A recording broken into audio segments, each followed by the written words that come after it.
Hey folks, Infinity Shark. Today we're taking a look at a movie that tries to take on all three D'Artagnan romances in one go.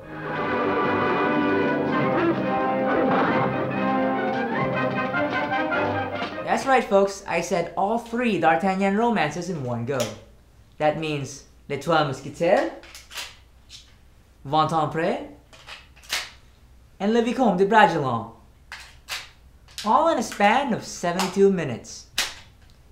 Fasten your seatbelts, folks.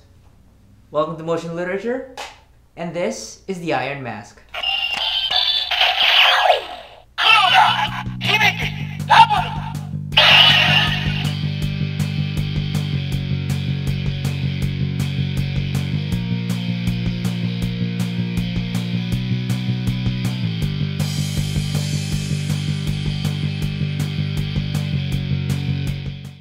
Wait 1 second.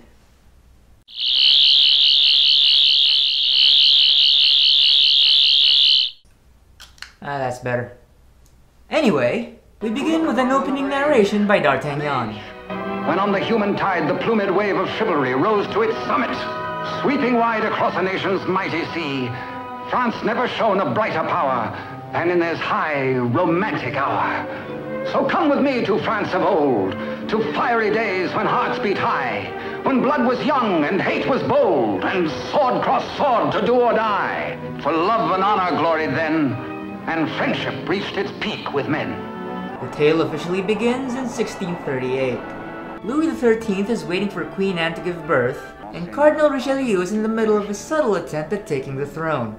We are then rapidly introduced to the Musketeers. We start with D'Artagnan, played by Douglas Fairbanks, and his girlfriend Constance, played by Marguerite de Lamotte, known to most audiences as Diego and Lolita from The Mark of Zorro. Soon after, we meet Aramis, Porthos, and Athos. The three try to pick a fight with the Cardinal's men, but they maintain their professionalism and walk away. While the Cardinal's soldiers go off to man their posts and guard the city, the Musketeers spend their time getting drunk and getting kicked out of taverns. These are the protagonists. Sometime later, probably September 5th, Queen Anne gives birth to Louis XIV. While the king proudly shows off the heir to the masses, the queen ends up giving birth to a second child. The priest on scene, who obviously works for Richelieu, tells Constance, who happens to be the queen's chambermaid, not to tell anyone about the newborn. The priest then tells Richelieu about the situation by way of note, which is then intercepted by Rochefort, who also has aspirations to take the throne. Richelieu, fearing that having another heir to the throne would hinder his plans, sends the child away to Spain to be raised as a commoner. Rochefort and his accomplice, Milady de Winter, decide to kidnap Constance with the intent to use her for their own play for the throne. However, D'Artagnan gets wind of this and rides out to save her. He breaks into Rochefort's house like he was the Kool-Aid Man and slaps him unconscious. Yep, he just slapped him unconscious. Why not? D'Artagnan then goes Jack Bauer on Rochefort and learns Constance's location.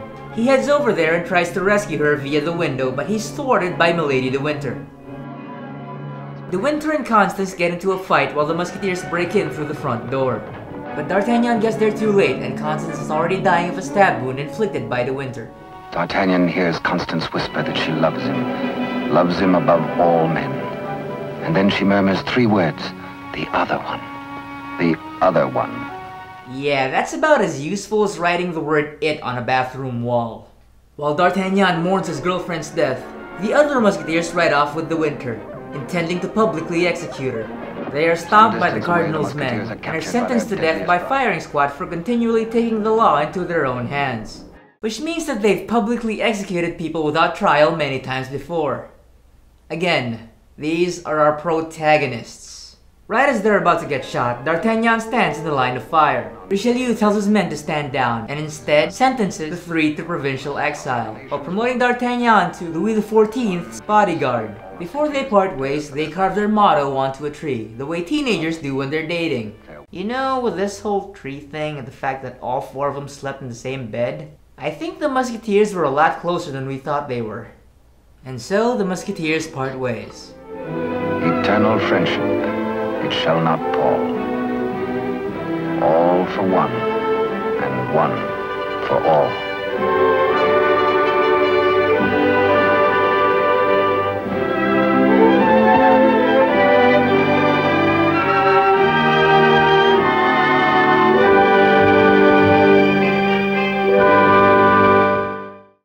jump to 5 years later. We find out that Richelieu is dying. Before he does, he gives the prince and D'Artagnan 2 pieces of a medallion, symbolically linking them to each other. And then he dies. The real Cardinal Richelieu actually died a year earlier, but as far as inaccuracies go, this isn't too bad. Although on that year, Louis XIII died, so yeah, this would be the year that Louis XIV became king. We then jump 2 whole decades, where D'Artagnan has a fresh new speech waiting for us. 20 years have passed and more since Richelieu bent his iron will to break the bonds that held us four. But Porthos, Athos, Aramis, I will ride once more. Once more we'll heed the clarion call of all for one and one for all. During this time skip, Rochefort has taken the other heir to the throne under his wing. For years, he had been training him to replace his brother on the throne. Not only was he taught to forge his brother's signature in handwriting, but he seems to have groomed him to the point where he sports the exact same haircut, facial hair, and body type, which admittedly is quite impressive. They managed to sneak into the castle and make the switch, putting an iron mask over the real Louis XIV and stashing him in a prison somewhere.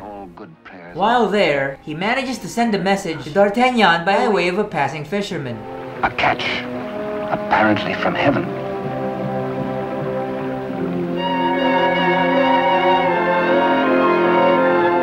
The fisherman then gives the message to D'Artagnan, who storms the prison with the other musketeers and successfully frees the king. During their escape, Porthos decides to hold back their pursuers by blowing himself up. After grieving the loss of Porthos, the musketeers ride on. They are attacked by Rochefort and his men, so Athos and Aramis decide to provide cover while D'Artagnan and Louis XIV ride off to the castle. Aramis gets shot and dies. Athos manages to kill Rochefort, who also manages to kill Athos. D'Artagnan and Louis XIV arrive in the castle just in time to stop the other Louis from poisoning the queen. As punishment, D'Artagnan makes him wear the iron mask. While he and the real king check up on the queen, the other Louis stabs D'Artagnan in the back. He's hauled away to prison while D'Artagnan walks off, and dies. And thus it was in France of old and fiery days when hearts beat high, when blood was young and hate was bold, and sword crossed sword to do or die, for love and honor gloried then, when life was life and men were men.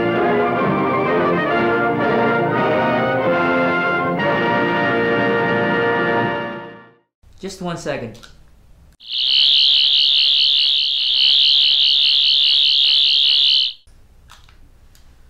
Alrighty. The Iron Mask seemed far more concerned about marking events off a checklist than telling an engaging story. The fact that they tried to compress 3 entire novels into 72 minutes did not help their cause. The breakneck pace of the narrative gave the audience no real chance to care about the characters. So when major players start dropping like flies, the audience just sees another dead body. Unfortunately, it hasn't aged too well, and the really rushed pacing will turn most people away. Still, it might be worth checking out if only for the nostalgia factor that this is Douglas Fairbanks' last silent film. Anyway, this has been Sharky, and you've been watching Motion Literature.